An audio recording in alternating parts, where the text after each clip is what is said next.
Morning folks, how's it going? I'm just making a video today. It's only going to be about Electric Landlady, and it is just a few top tips for it. Just a quick disclaimer, I'm not a mountain biking coach. If you're looking for that, then may I suggest Ben at We Ride, some quality coaching work there. But as a disclaimer, I'm not. I am the guy who built the place and designed the thing, but I was present for a lot of testing on that we did the other day. You've probably seen the video of it now, so I just want to give you a bit of a walkthrough. So as most of you already know, this place is a training facility rather than a trail centre. So everything is available to practice and to get you up in the confidence and skill levels up to the point of tackling Electric Landlady.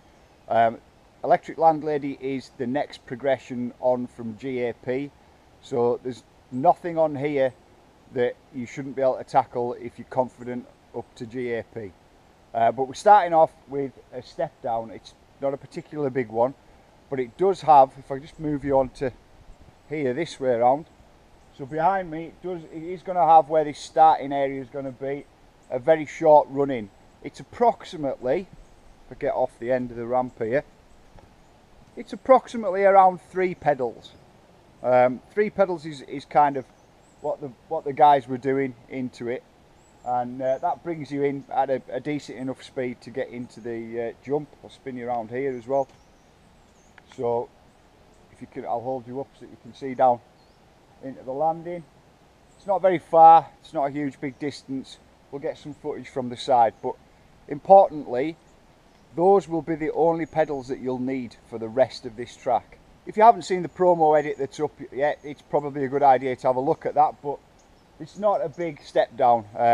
It's to be fair, compared to the very last feature on G.A.P, where there's a kind of a kicker to a hip landing, that one down there is probably more difficult to do. This is just to set you off with a bit of speed and give you a chance to ride a different type of feature. Straight after putting down from that feature, there is a little kicked banked corner here just to help you round, so that you're not having to flap on the brakes too much just to get round here. So coming out this section behind me, the next thing that you find is a fairly straight run in with just a little speed check bump in there, just to let you know that once you get used to it, let you know the right speed that you're going. The speed is key in this area as well, actually. For anyone who's already done G.A.P, you'll know that you need surprisingly less speed to get over that than you actually think. And this one is exactly the same sort of head game. When you're facing up to it, the first thing that's kind of going through your head is that, oh my god, it's a big raised gap. I've got to go fast to be able to get over it. I'll insert a bit of footage here of Jim doing it, and you'll be surprised how slow he's going.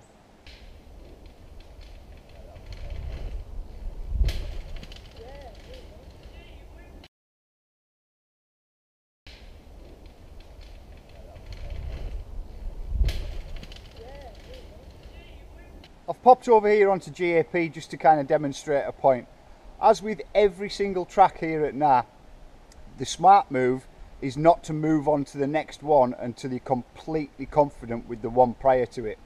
So with G.A.P, you've got a 12-foot gap. Now if you are landing out, for example, let's move you, if you find that you're generally landing out past where the plastic handle, the yellow tape is, there should be no reason to be concerned. Just get a quick look here. So 12 foot is where you need to be to not to case. 13 feet there. 14 and a half or so just past the tape. You're probably looking at about 15 foot.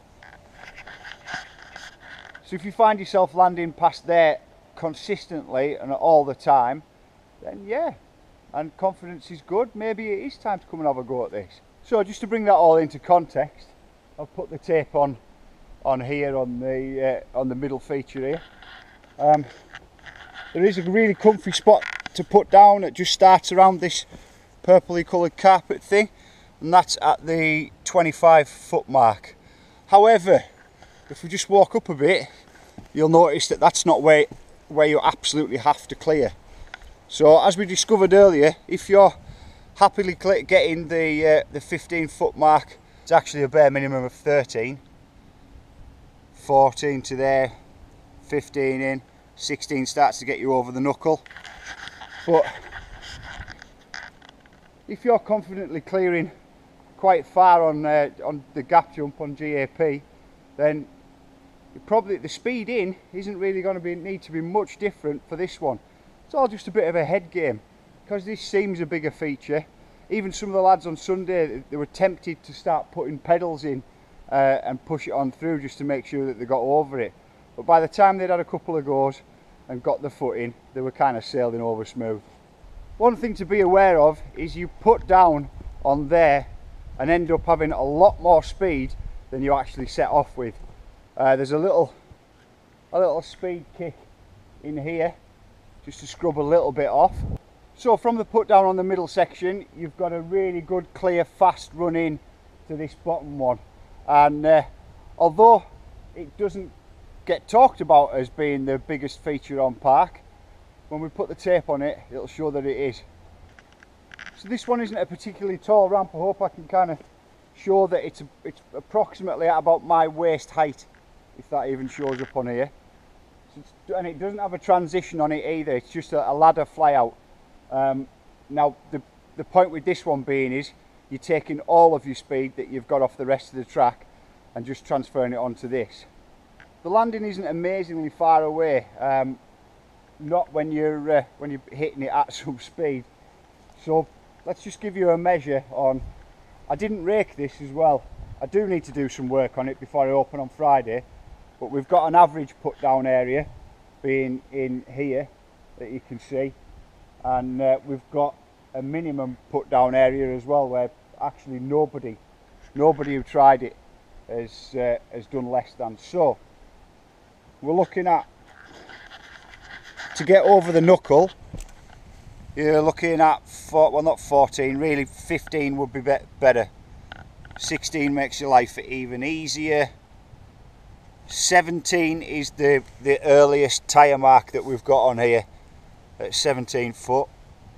And then when you're getting into averages, which is kind of this area around here,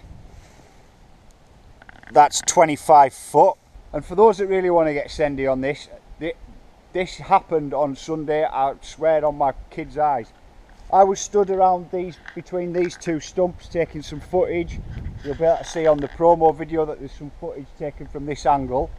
And Jim was jumping and landing past where I was stood. So let's just have a look at how far he was sending it. I suggested at the time that it was about 38 feet, but I think he might have been doing more. 12 metres. That's 40 foot to there, and to land down past where those stumps are is 42 feet. So where did I think? I guessed at 38, which is kind of level with the stump. But from all the way back there, it's a fair old hook. So the concept of the progression arc at this place is to give you one challenge and watch you excel in that one and far exceed that challenge, and then offer up the next one just slightly behind your capabilities. So for example, if you can send the gap, and to be honest this is a pretty average put down area on the gap, it's about 17 feet. You're asked to do 12, but you're hitting it up at constantly, and the majority of people that are hitting it are around the 17 foot mark. Well, I'm not going to just jump on the next gap for you to do being at 18, saying, well, you can just about do 17, let's do it one foot further. Nah man, let's just offer it up from 12 to 13, but give you the opportunity to put down comfortably and exceed comfortably at around the 25 mark. Just move everything up slowly. But the other side of it is, you know, you've got the one down at the bottom there, that last feature, that I've seen it with my own eyes. It's completely sendable to 40 foot. Now, what that means for the future is, the next track that's coming in, the next track that I'm going to begin work on is one called Beggars Canyon. Now this will be for the confident riders. So I suppose what I'm saying is, now is your opportunity to become a confident rider. We've got every track here, everything to to start you off at jumping 2 feet and take you right through to jumping 40. The only thing is, I can't do it for you. Nobody else can do it for you. It's got to be something that you're willing to push for yourself. But the good news is you can take it in small stages and there's no rush. Anyway, it's enough of my rambling about electric Landlady. As I say, the disclaimer in it here is, I'm not telling you what to do, I'm just telling you what features are there and how much you'll need to do. So get confident on the other stuff around here first before attempting any track that might be beyond you. And all I can tell you is, if you are confident and you are hitting stuff on the regular, the next one up should be no problems.